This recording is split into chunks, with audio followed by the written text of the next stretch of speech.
Selamat pagi, salam sejahtera bagi kita semua. Perkenalkan, saya Natasha Leoni, mahasiswa Politeknik Negeri Jakarta, jurusan Akuntansi, program studi D3 Keuangan Perbankan. Di sini, saya akan mempresentasikan tugas akhir saya yang berjudul Proses dan Prosedur Penyelesaian Kredit Bermasalah melalui penghapus bukuan tahun 2020 pada PT Bank ACDC Indonesia.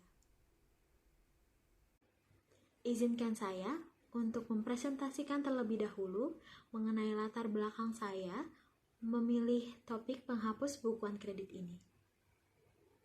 Kredit merupakan produk utama yang ditawarkan dalam bisnis perbankan, tetapi dalam prosesnya, bisnis bank ini tidak selalu mendapatkan debitur yang lancar dalam pembayarannya atau dapat dibilang good credit, sehingga sejumlah risiko harus dihadapi oleh bank.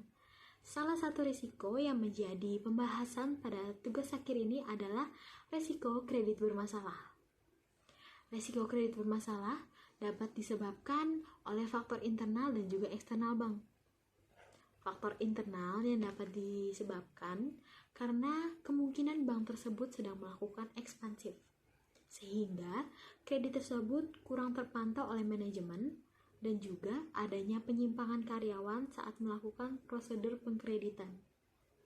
Sedangkan untuk faktor eksternal yang menjadi perhatian saya dalam memilih topik ini adalah kondisi pandemi.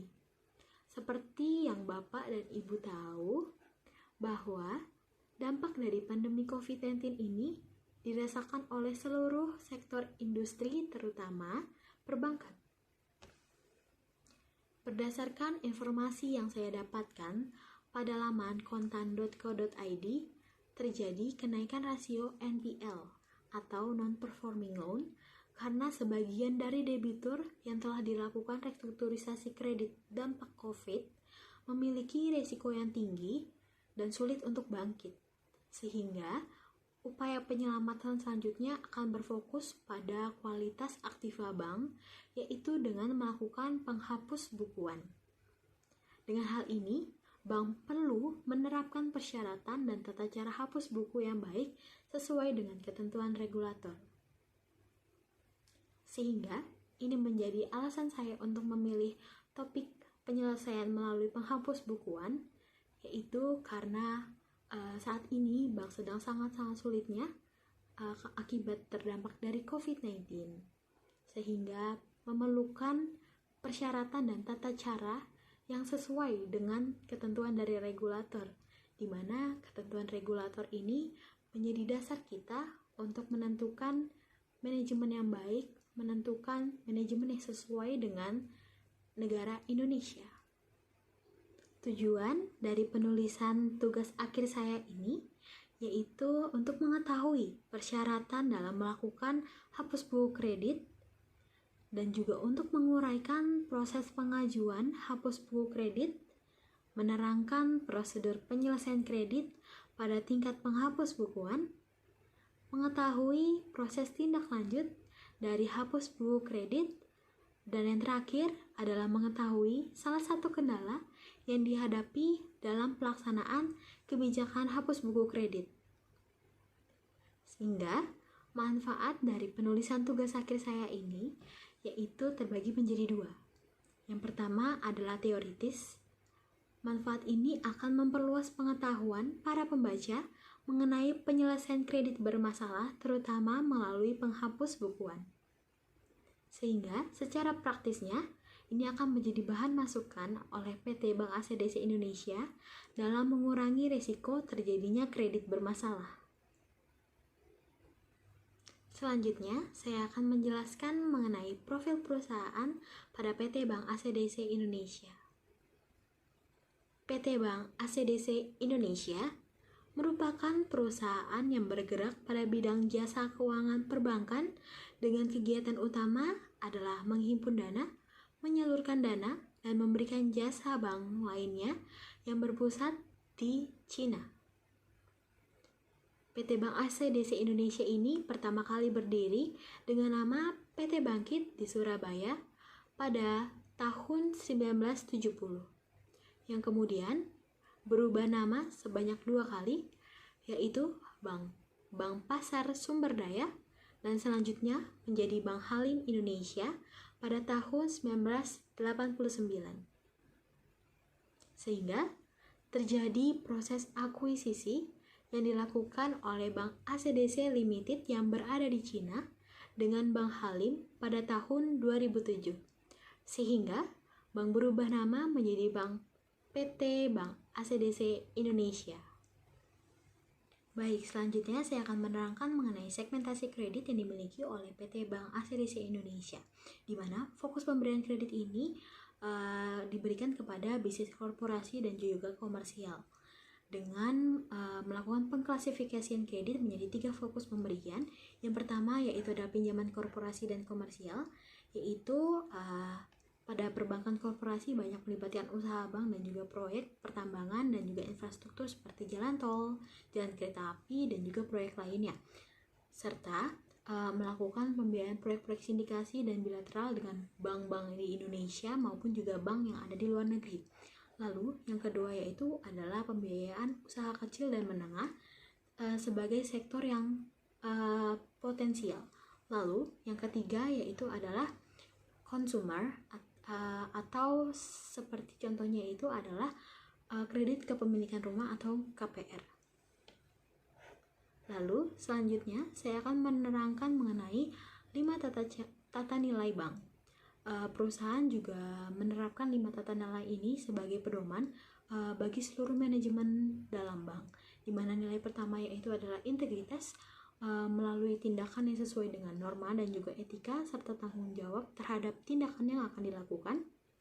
Lalu yang kedua adalah peduli sosial dengan membangun budaya peduli dan empati serta juga menghargai sesama. Lalu yang ketiga yaitu adalah kehati-hatian, yaitu dengan menerapkan prinsip kehati-hatian bank sesuai dengan prinsip yang dimiliki oleh seluruh bank. Lalu yang keempat yaitu adalah inovasi, dengan menjadi yang terdepan dalam menciptakan suatu produk dan juga layanan yang berfokus pada pengembangan pada sektor teknologi. Lalu yang terakhir yaitu adalah keunggulannya, dengan memberikan hasil yang terbaik agar terciptanya keunggulan dari segala aspek. Bidang usaha yang dijalankan oleh PT Bank ACDC Indonesia yaitu bank menjalankan kegiatan usaha sebagai bank umum swasta devisa, dengan sebagian modal ini dimiliki oleh pihak swasta non-asing dan dapat melakukan transaksi falas juga. Selanjutnya kita akan memasuki pembahasan, tetapi izinkan saya terlebih dahulu menerangkan alur hapus buku kredit pada PT Bank ACDC. Langkah pertama merupakan pemenuhan persyaratan debitur hapus buku. Bila persyaratan tersebut telah memenuhi ketentuan, ini akan dilakukan keberlanjutan kepada proses pengajuan hapus buku, yang dimana pada proses pengajuan ini memerlukan yang namanya internal proposal. Selanjutnya, internal proposal ini akan diberikan kepada departemen terkait dan meminta juga persetujuan dari Presiden Direktur. Bila Presiden Direktur sudah menyetujui, ini akan dilakukan keberlanjutan menuju prosedur pelaksanaan hapus buku. Sehingga selama pelaksanaan hapus buku ini, bank masih akan terus melakukan penagihan kepada debitur.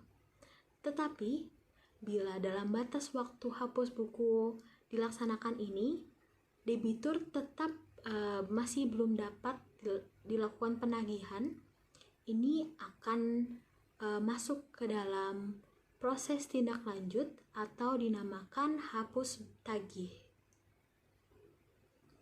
Baik, pada langkah yang pertama seperti pada alur tadi yaitu adalah persyaratan, di mana persyaratan ini merupakan dasar bank dalam menentukan keberlanjutan dari kredit bermasalah yang selama ini telah tidak tertagih.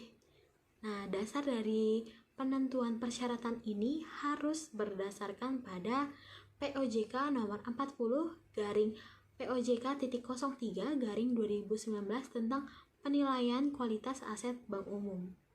Di mana yang pertama yaitu merupakan bank harus menyediakan dananya berupa perhitungan CKPN atau cadangan kerugian penurunan nilai sebesar 100%. Yang kedua yaitu adalah kualitas aset dari penyediaan dana yang dimasukkan ke dalam kondisi yang macet atau kolektabilitas 5. Yang ketiga yaitu bank telah melakukan berbagai upaya untuk memperoleh kembali penyediaan dananya. Nah, upaya ini dapat dilakukan seperti penagihan kepada debitur, restrukturisasi kredit, meminta pembayaran kepada pihak garansi, atau melakukan pengambil alihan agunan.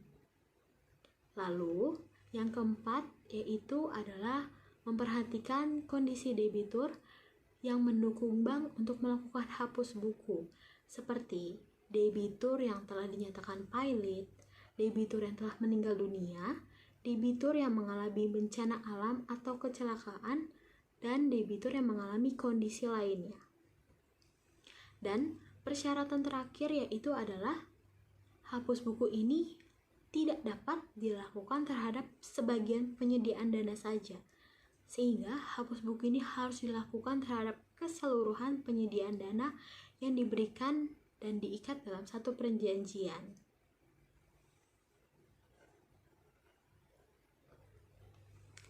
Sehingga dari berbagai persyaratan tadi sudah PT Bank ACDC Indonesia ini sudah menyesuaikan dengan peraturan POJK. Lalu selanjutnya yaitu adalah pentingnya untuk melakukan analisis penyebab kredit bermasalah. Pada tahap ini dilakukan dengan dua cara. Yang pertama itu melakukan identifikasi penyebab dari kredit bermasalah itu. Menganalisa ini dengan identifikasi tanggung jawab selama due diligence, peringkat kredit, limit kredit, hingga kelancaran pembayaran kredit dan juga dokumen penyelesaian kredit bermasalah yang sudah dilakukan oleh bank. Dan yang kedua yaitu menyelesaikan tanggung jawab kredit bermasalah, identifikasi dan juga menerapkan sanksi disipliner bila terjadi suatu kecurangan. Sehingga hal ini dirasa penting sebagai bahan pertimbangan yang diperlukan dalam internal proposal pengajuan hapus buku. Setelah persyaratan terpenuhi dan telah melakukan identifikasi lebih lanjut, maka usulan hapus buku ini akan dilakukan proses pengajuan hapus buku. Di mana proses yang pertama yaitu pengajuan hapus buku ini diajukan dengan menggunakan internal proposal yang berisikan tentang dasar pertimbangan untuk diberlakukannya hapus buku terhadap kredit debitur. Lalu yang kedua, selama proses pengajuan hapus buku ini diharuskan untuk memperoleh opini tertulis dari Departemen Compliance dan juga Departemen Legal. Dan yang ketiga, di mana harus menyerahkan proposal ini kepada departemen terkait untuk mendapat persetujuan dan juga untuk reviewnya. Dan yang keempat, tahap terakhir yaitu adalah mendapatkan persetujuan dari Presiden Direktur yang berdasarkan dari rapat gabungan bersama komisaris. Lalu, yang ketiga yaitu masuk ke dalam prosedur pelaksanaan hapus buku dengan adanya persetujuan Presiden Direktur yang menandakan bahwa hapus buku terhadap debitur tertentu dapat dijalankan kepada proses administratifnya. Nah, lalu dalam pelaksanaannya terdapat dua departemen yaitu Departemen Special Asset Management dan juga Departemen Operational Management pada unit loan settlement. Di mana pada Departemen Special Asset Management ini harus melakukan administrasi data dan informasi pada hapus buku. Hal ini mencakup pada pengumpulan berkas-berkas debitur hapus buku, pembuatan laporan bulanan debitur dan juga penerimaan kembalinya dan juga dokumen lainnya.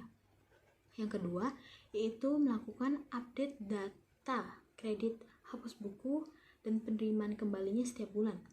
Lalu juga melakukan update daftar debitur hapus buku melalui pelaporan sistem informasi debitur, laporan bulanan bank umum dan juga pelaporan kepada OJK dan juga BI. Lalu yang terakhir, ini harus menginformasikan kepada teman-teman terkait mengenai bahwa debitur yang tersebut telah dilakukan hapus buku. Lalu pada Departemen Operational Management, pada unitnya yaitu loan settlement, dia harus mempersiapkan dan menjalankan jurnal transaksi hapus buku kredit, lalu juga melakukan pengkoordinasian dengan dengan departemen terkait untuk menutup fasilitas pinjaman dari debitur tersebut.